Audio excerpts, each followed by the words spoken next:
հաճախ որ բողոքները բերում ենք, մի կետով, երկու կետով ինչ որ խնդիրներ ենք տեսնում, ուրեմն այս դատավճիռը, որը որ կայացվել է, ոտից գլուխ ապօրինություն է, եւ այդ խնդիրները այնպիսի խնդիրներ են, որ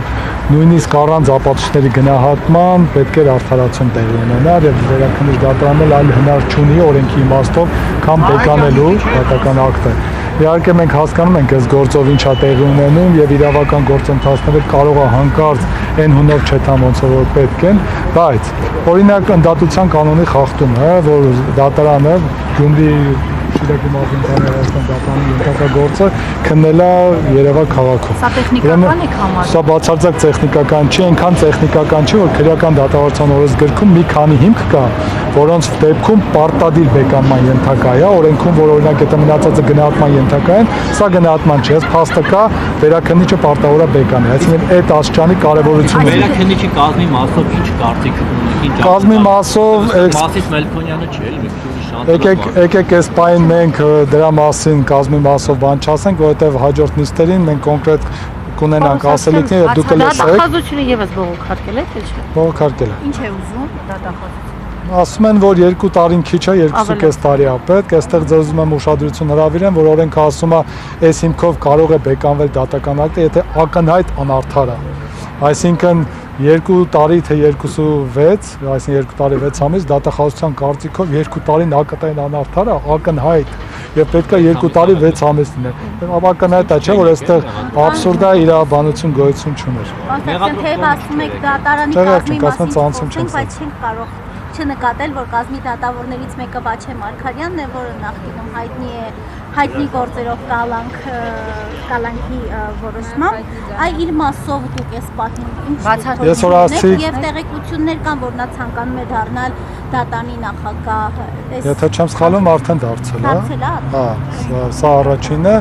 Ես որ ասում եմ կազմի մասին չխոսենք, ասածս նրանում է, որ ոչ թե ընդհանրապես չխոսենք, կազմի մասին պարտադիր խոսելու ենք եւ դատավարական ընթացակարգով ենք խոսելու, ուղղակի այս պայնն է պատակարմար չեմ գտնում ավելին ասելու, կոնկրետ մարտավարական մենք հայլեր ունենք եւ կոնկրետ դատական նիստը սկսելուց հետո այդ մասով մեր իրավական դիրքորոշումը կազմակերպության Սրբազանի երգը տեղափոխվելու բժշկական նախնական տեղեկությունները վաղը։ Վաղը վիրահատություն կանեն թե հետազոտություն։ Դե բժշկական մասա, թե բժիշկները ոնց կորոշեն, դա արդեն Պարոն Սարգսյան, դուք որ ասում եք ընդդատություն նկատենք առաջի ատյանից սկսած, ճիշտ է։ Հա, դատարանը յուրաքանչյուր ոք իրավունք ունի, որ իր գործը քննի այն դատարանը, որը օրենքով սա։ Հիմա ձեր հարցին կներեք պատասխանեմ այդ խախտումների մասով մի հատ էլ կարևոր բան ասեմ։ Ուրեմն դատական ակտը կայացվել է այնպիսի ապացույցների հիման վրա, որոնք դատարանում չեն հետազոտվել։ Սա ես ձեզ ասում եմ ամենաակնհայտ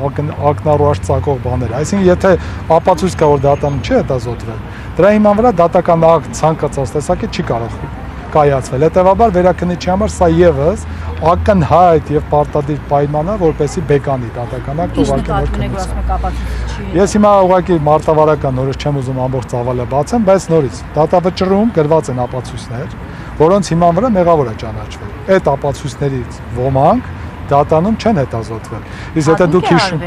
Չէ, ամփոփություն է, չգիտենալը, շտապեցողություն է, որը որենք ունեցել են, այսինքն իրենք խնդիր ունեին դատական ակտ կայացնելու, կայացել են, օրինականությունը իրանց համար այդքան էլ կարևոր չէ եւ հույս ունեին, որ մենք չենք նկատի։ Անկեղծ ասած մենք նկատել ենք, այդ մասին բողոքում նշել ենք եւ մեծ հարց է թե ոնց են փորձելու դա շրջանցեն, որովհետեւ դրա շրջանցման հնարավորություն չկա, բացի ավելի մեծ ապօրինություն։ Պարոն Սարգսյան, Արմինե Մելիքսեյցյանին այդ դատական նիստերի ընթացքում դուք բարձրացրել եք, հա, ոչ օրինական, այսպես որոշումների մասին, դրա հետ կապված ինչ-որ մարմնի դիմել եք նախարարությանը, չգիտեմ, հանձնաժողովին, որպեսզի կարգապահական վարույթ հարուցվի։ Մենք կոնկրետ վերաքննիչ բողոք ենք ներկայացել, սպասում ենք ընթացակարգային տեսնենք թե ոնց է լինելու, որովհետև մենք չենք կարծում, որ Արմինե Մելիքսեյցյանով ավարտվելու է սա,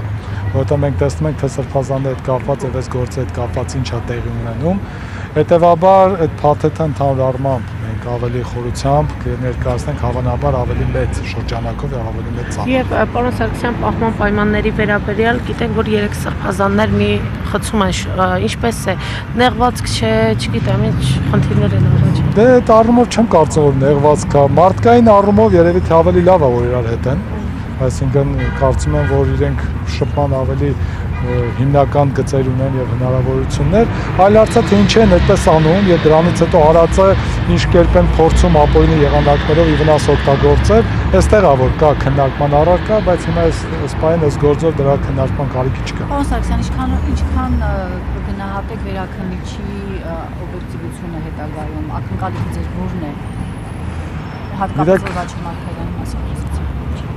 Հիմա նորից պետք է կազմի մասով խոսել։ Շանսեր կան ձեր կարծիքով արդարացնել։ Ես կարծում եմ, որ այս գործով դատավորների վրա միանշանակ նույն ճնշումը լինելու է եւ կամ եթե ճնշումը չկա էլ իրենք արդեն գիտեն թե ինչ է իրենցից ակնկալվում։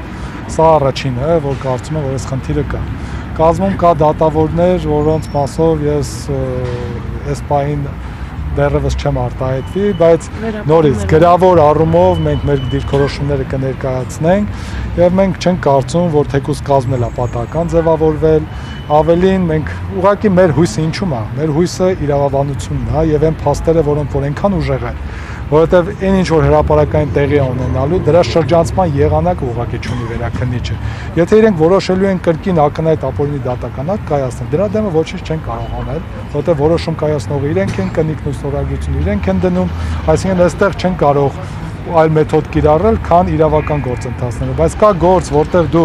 ներկայացնում ես փաստեր, որոնք որ տարբեր իրավաբաններ կարող են տարբեր կերպ գնահատել, իսկ այս գործով մենք ներկայացնում ենք փաստեր, որ անհնար է այդպես գնահատել, դրանք մաթեմատիկական ճշգրտություն են իրավաբանության մեջ։ Դրա մեջ մտնում է այն, որ մարդը ընդհանրապես տեսակետ է հայտնել, այսինքն գործողություններ իշխանության զավթման հետ կապված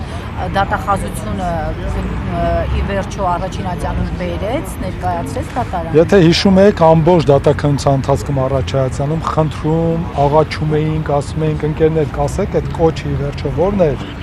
Մեզ ճառում էլ դրան անդրադարձանք, խոստանում էին, ասում են հիմա չենք ասում, բայց բոլորիդ խոստանում ենք, որ մենք չենք խուսափում, հիմա էլ շեշտում ենք, որ չենք խուսափում, կտեսեք, որ կանդրադառնա։ Ճառերում, եզրափակիչ ելույթներում կանդրադառնա։ Տեսանք, որ չանդրադարձա։ Մենք ֆիքսեցինք, որ դու հիմա էլ չանդրադարձակ, այսինքն իրենք չգիտեն այդ կոչը ո՞րն է, բայց կոչի համար դատապարտում են անձին, այսինքն անձը պատմել է մի բան, որ տեղի է ունեցել նախկինում, այդ նախկինում իր արածը իրենք համարել են հանցագործություն չի, հիմա ինքը պատմում է, որ նախկինում ինչ որ բան արել, որը դուք համարել եք հանցագործություն չի, ասում են կոչը։ Սա նման աբսուրդ բան մենակ կարող է այսօրվա իրավական այս իրավիճակներում լինի, որը որ Հայաստանում տեղի ունի։ Բայց ընդհատությունը ինչու են փոխել ձեր կարծիքով, ինչ տարբերություն Շիրակի մարզում քննվեր գործը թե Երևանում։ Իմ կարծիքով իրենք ակնհայտ կաշկանդված էին Շիրակի մարզում, հաշվի առնելով Սրբազանի մարդկային եւ բարոյական այդ հեղինակությունը, որը որ կար եւ Շիրակի մարզում, կարծում եմ իրենք դժվարություններ ավելի կունենային դատավորների մասով, բնակչության մասով, այստեղ իրենք փորձեցին ավելի հեռու միտեղ իրենց նախընտրած դատավորի միջոցով կամ գուցե հատուկ գիտեն Արմինե Մելիքսեթյանի հետ ինչպես աշխատեն։ Չի եղել մակագրում Էդգար Մանասյանն էր Չէ, ի սկզբանե Ոնց որ թարմավիրից եթե չեմ սխալվում։ Միանշանակ ոչ թե հնարավոր է, պարտադիր է, այսինքն դու պետք է բեկանվի այդ հիմքով գործ ուղարկվի Շիրակի մարզի ընդհանուր իրավասության դատարան 0-ից նոր քննություն։ Կարգն է դա։ Եվ ԿԿՀ-ն եւս պետք է փոխվի, չէ՞։ Չէ, ԿԿՀ-ն հաջորդը նախատես, այսինքն պետք է այդպես լինի, եթե օրենքի սահմանում Եթե իրենք օրենքով գործեն, այդպես պետք է լինի, որովհետև ի սկզբանե այդպես պետք է լիներ։ Խախտումը թույլ են տվել։ Դուք ուզում եք, որ վերաքննիչը բեկանի առաջնացյանի որոշումը եւ գործ ուղարկի Շիրակի մարզի։ Մենք բազմաթիվ հանգամանքներ ենք բարձրացրել։ Խախտումները դատավարական, ապօրինությունները, որոնք որ բոլոր արդարացման հիմք են, մենք բարձրացել ենք ապահովությունների անթույլատրելիության հարց, որ բոլոր ապահովությունները անխտիր անթույլատրելի են, որ ապացույցները ընդհանրապես գոյություն չունեն, որ Միքայել Սրբազանը ընդհանրապես հանցանք չի կատարել։ Այսինքն այդ ամեն ինչը մանրակրկիտ 103 թերթից բաղկացած բողոք է, որի մեջ մանրամասն այդ ամեն ինչը շարադրած է։ Հիմա դրանք պետք է այստեղ քննության առարկա դառնան։ Իսկ հնարավոր համարում եք, որ հաջորդ նիստը Շիրակում կանցկացվի։ Եթե այստեղ բեկանեց, պարտադիր է, եթե չբեկանեց այդ հիմքով, նորից իրենք կշարունակեն իրենց ձևը։ Որքանով է հավանականությունը։ Դե այս մենք նույնա որ ասենք դատանի ինչ անելու, հիմա մենք չգիտենք ինչ կանեն։ Հույս ունենք, որ այս խախտումը իրենք չեն կարող աշխատել, որովհետև դա հնարավորություն իրավական չկա։ Եթե օրինակի համար մարդը մի բան արել է, ասում է քո գործողությունը այս հանցանքն է կամ այն հանցանքն է գնահատում են, այստեղ գնահատման բան չկա։ Սա մաթեմատիկա է իրավաբանության մեջ։ Շնորհակալություն։ Ha ha ha.